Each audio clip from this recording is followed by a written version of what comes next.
នេះគឺជាផ្ទះដែលនៅលើកំពូលភ្នំនៅក្នុងទីក្រុងសាន់ហ្វ្រាន់ស៊ីស្កូហើយឥឡូវនេះកំពុងតែជិះ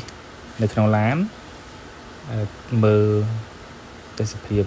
នៅមើលផ្ទះនៅខាងលើភ្នំនេះគឺថាជិះចុះទៅខាងក្រោមដោយប្រើល្បឿនតិចនឹងឲ្យព្រោះផ្លូវកោងខាងមែនតែនអញ្ចឹងគឺអត់អាចប្រើល្បឿនលឿនបានទេប្រើល្បឿនតិច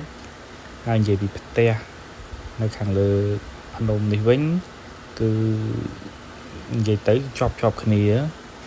មិនដឹងថាគេចូលឡានអីតាមណាឡើងមកតាមណាព្រោះផ្លូវនេះគឺ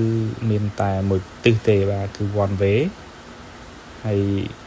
និយាយទៅផ្ទះនៅខាងលើនេះស្អាតតម្លៃក៏ថ្លៃហើយយើងអាចមើលឃើញ view ទៅសមុទ្រនិយាយទៅឃើញនៅក្នុងទីក្រុងសាន់ហ្វ្រាន់ស៊ីស្កូនេះទាំងមូលតែម្ដងហើយវាជាតំបន់ទេសចរបាទជាកន្លែងទេសចរដែលល្បី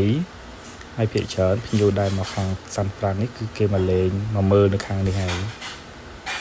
បើកឡានចុះពីខាងលើដល់ក្រោមទទួលបានបទពិសោធន៍ថ្មីឥឡូវនេះចុះមកដល់ខាងក្រោមសិនហើយមើលទៅខាងមុខគឺសមុទ្រសាន់ហ្វ្រាន់ស៊ីស្កូភ្ញៀវមកទេសចរឥឡូវបើកឡានទៅវិញ